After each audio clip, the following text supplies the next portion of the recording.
Casey Anthony thought her past was buried. Lyle and Eric Menendez believed their story was forgotten, and Leah Knox was certain she was about to expose the truth, until all three names became tangled in a chain of events that would rewrite everything the world thought it knew about justice, fame, and the darkness that hides behind every headline. The story began when Casey Anthony quietly stepped back into the spotlight, nearly a decade after her name had become one of the most infamous in American crime history. For years, she had lived in the shadows, avoiding cameras, interviews, and anything that could pull her back into the chaos of public opinion. Then, without warning, she announced the launch of a private investigation firm in South Florida. The news spread instantly across social media, and within hours, her face was back on television screens around the country. The same woman once accused and acquitted of her daughter's death now claimed she wanted to help women who were wrongly accused. At first, people thought it was a publicity stunt. Some said it was an attempt to rebuild her image. Others insisted it was a sick joke. But Casey seemed completely serious. She registered the business under her own name and began taking on clients. Local reporters managed to photograph her meeting with women outside courthouses, handing over folders and business cards that read, "Anthony Investigations, Finding the Truth." The irony wasn't lost on anyone. Talk shows debated her motives. Old friends came forward with conflicting opinions, and internet forums exploded with theories. Then, only a few months into her new venture, things took a darker turn. One of Casey's clients, a 24-year-old single mother named Angela Boyd, was accused of neglect after her 2-year-old son was found wandering near a park. Angela maintained her innocence and claimed someone had broken into her apartment while she was at work. Casey stepped in to help her gather evidence, saying she would prove that the system had unfairly targeted another young mother.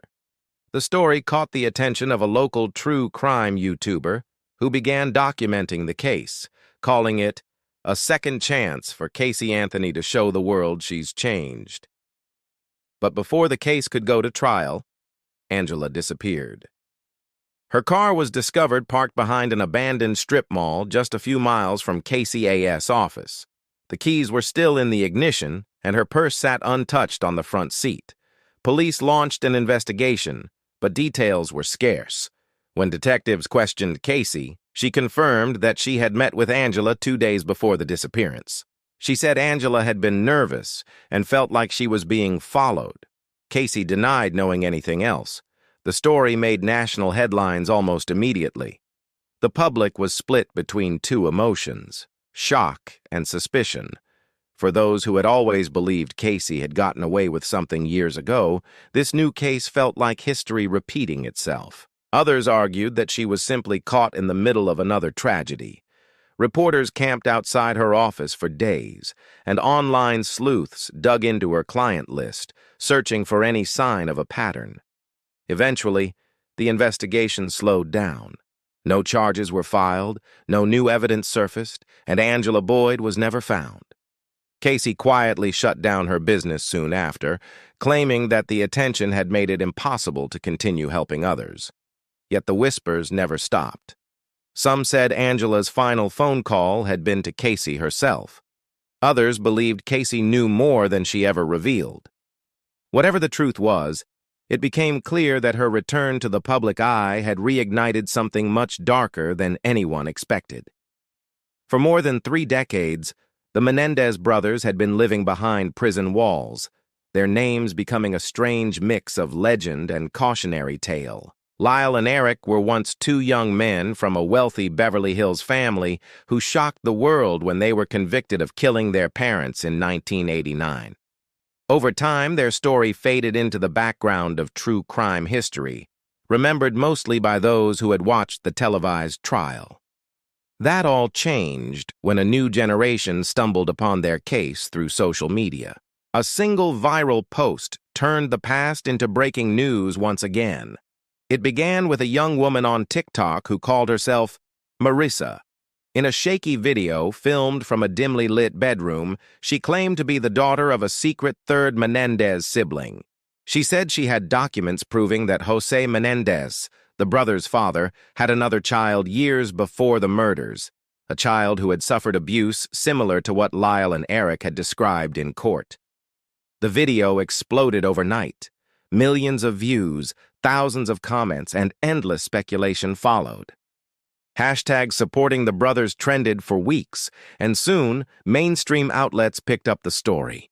Old interviews resurfaced, dissected frame by amateur investigators, searching for hints of truth in every word the brothers had ever spoken.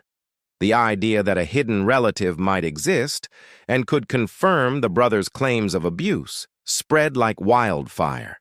Petitions demanding a retrial flooded social media, arguing that new evidence might change everything. Even celebrities joined the conversation, lending their platforms to the growing movement calling for justice. It felt like a cultural reckoning, a chance to revisit a story that many believed had been misunderstood. Inside prison, the brothers became aware of the frenzy. Sources close to them said they were cautious but hopeful. For the first time in years, they received letters from strangers offering support instead of scorn.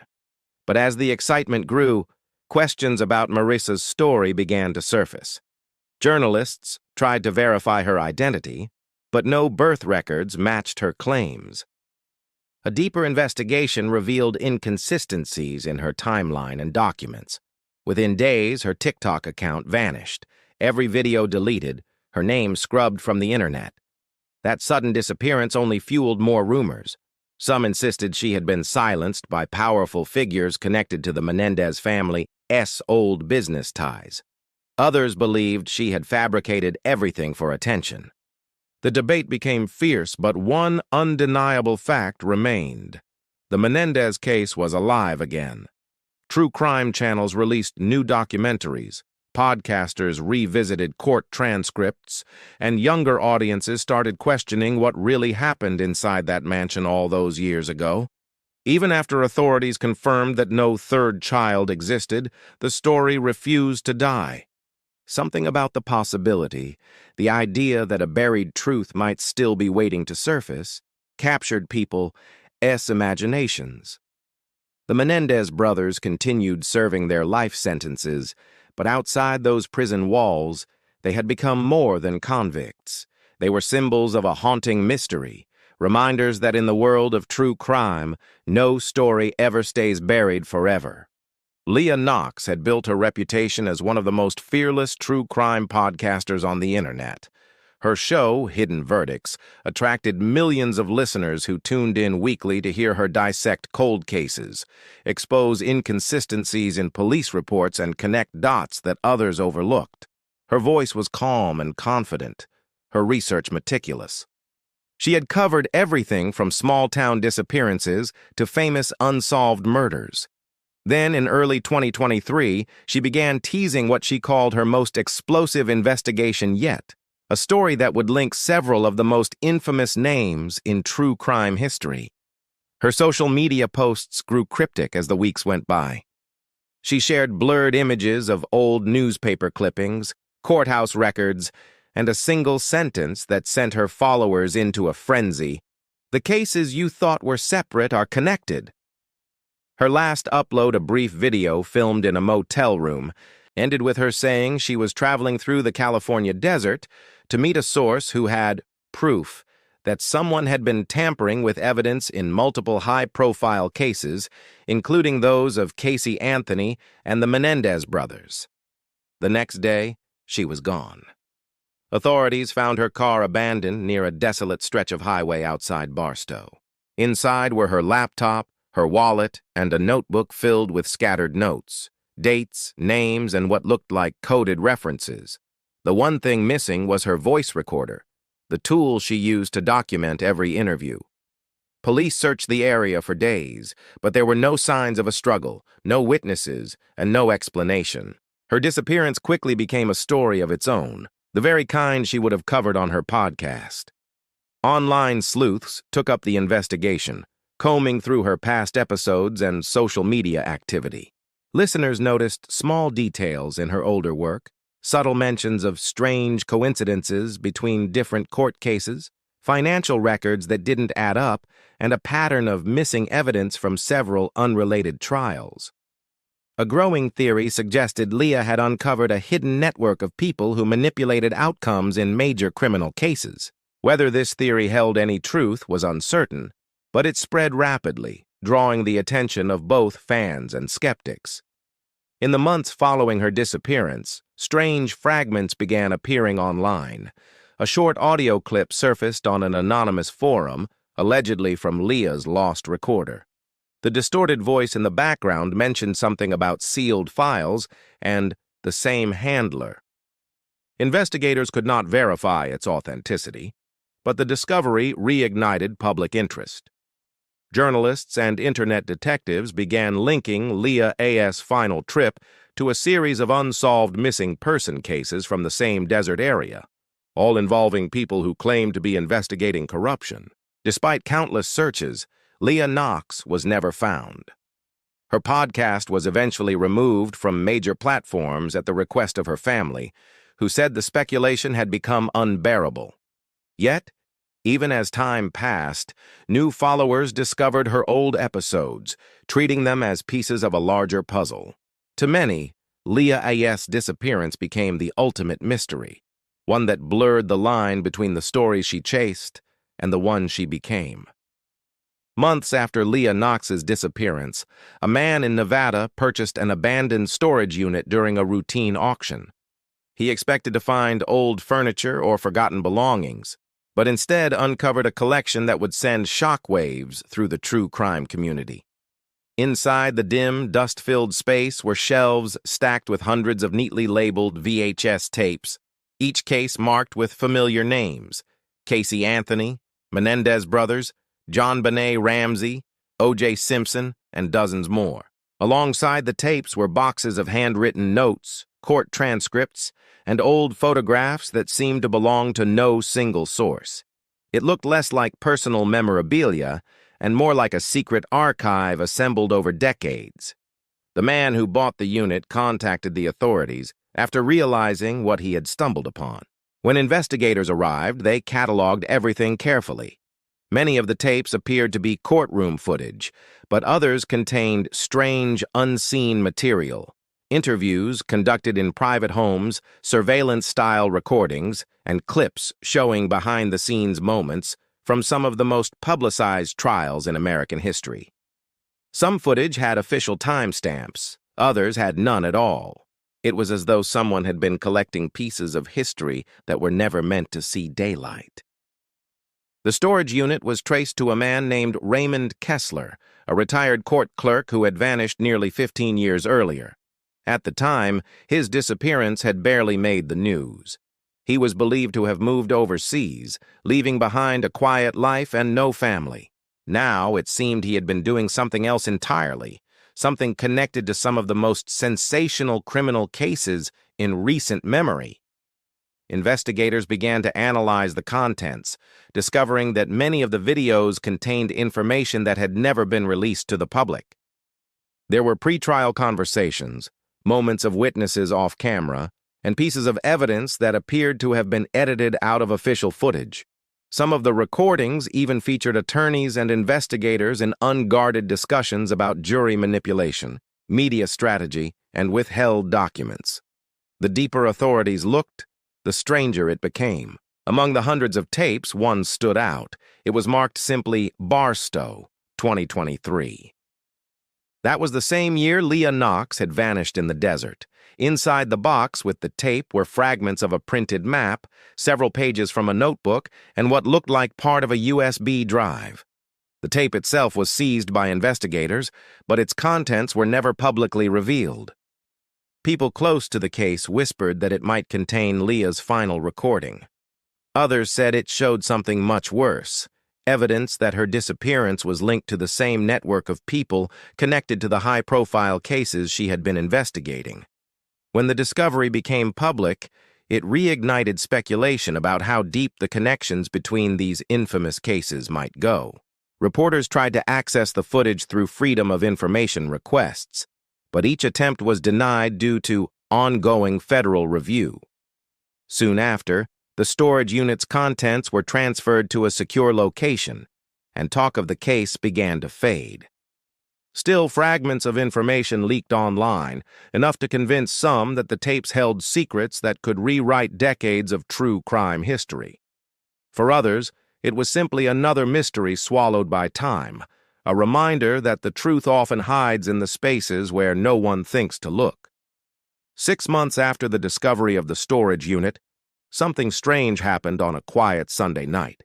Thousands of YouTube viewers from different parts of the world suddenly received the same notification, a new live stream titled "Truth Lives Forever." It appeared simultaneously on multiple channels, some belonging to true crime creators, others to small accounts that hadn't been active in years. The thumbnail showed only a black screen with white static. When viewers clicked on it, they saw a dimly lit room filled with old television sets stacked on top of one another, each screen playing a different piece of footage. The scenes flickered between famous courtrooms, mugshots, and home videos that looked eerily similar to those found in the Nevada storage unit. The broadcast ran for exactly 47 minutes. The camera never moved, but the images on the screens kept changing. Casey Anthony walking into a courthouse, the Menendez brothers sitting side by side in the courtroom, a young girl's missing poster pinned to a wall. At first, viewers thought it was some kind of art project or a glitch in the YouTube system. Then, at the 20-minute mark, one of the screens showed a figure that stopped everyone cold. It was a woman sitting at a desk with a microphone, her hair falling across her face. Viewers froze the frame, zoomed in, and swore it was Leah Knox. The image was grainy, but the resemblance was undeniable. Moments later, the screen flickered, and a phrase appeared in large white letters across every television. They were never separate. The message stayed for less than 5 seconds before the feed switched to static again. Some viewers claimed they could hear faint audio beneath the noise, muffled voices saying names and dates, perhaps snippets from Leah's missing recordings. Then the stream cut off abruptly. Every copy vanished from YouTube within hours. Those who tried to replay it found their links broken, as though the broadcast had never existed. Still, fragments survived. Viewers who had recorded the stream uploaded short clips to other platforms, but those too began disappearing mysteriously. Only screenshots remained, showing the strange collage of crime footage and the mysterious phrase that tied it all together. Internet investigators began working day and night to trace the video's origin. They discovered that the stream had bounced through servers in multiple countries, making it nearly impossible to locate the source. Yet a few digital forensics experts claimed the data trail led back to a facility in Nevada, the same region where the storage unit had been found. Theories multiplied rapidly. Some believed the broadcast was a deliberate leak from someone inside the investigation, an attempt to reveal what was hidden. Others were convinced it was a hoax, meant to keep public attention on Leah's story. A few went further, suggesting that whoever had controlled those tapes was sending a message, that the same unseen hands had shaped multiple criminal narratives over decades. Weeks later, a final twist surfaced. A small online archive known for preserving lost media claimed to have recovered a few seconds of unreleased footage from the broadcast. In it, a wall could be seen behind the televisions, covered in file folders marked with case names. Scrawled in red paint above them were the words, "Real crimes never end." Then the clip cut to black. Whether it was genuine or fabricated was never confirmed, but by then it no longer mattered. The story had become legend, an echo of every mystery that refused to die, a chilling reminder that the line between truth and spectacle had vanished long ago.